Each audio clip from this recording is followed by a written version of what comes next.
Il-kap tal-Oppożizzjoni Simon Busuttil iddikjara li hu xokjat bid-dikjarazzjoni tal-Prim Ministru Joseph Muscat li iktar kmieni din il-ġimgħa esprima l-fema li l-Port Ħieles ma jistax jibqa' jikber fuq in-naħa tar-residenti ta' Birzebbuġa.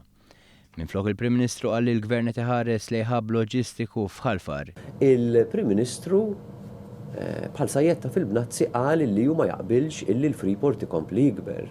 Din kienet ċokka lina kollha. Fl-istess intervista Busuttil prova jieħu l-mertu ta' ħidmet il-Gvern fuq dan il-ħabb loġistiku u qal li din idea tiegħu.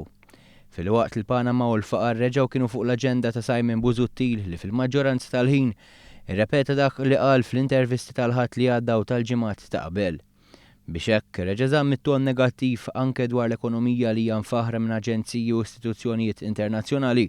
Fil-ġimgħa li sar magħruf li kellna l-ikbar tnaqqis fid-dejn Busuttil għalhekk. Il-Gvern qed jonfoq wisq. Flus pubbliċi, flus ġejjin mit-taxxi tagħna. Però l-aktar sfida għall-ekonomija tagħna għatta f'din il-konferenza u ilna ngħiduha hija ir-riskju li hemm għar-reputazzjoni ta' pajjiżna.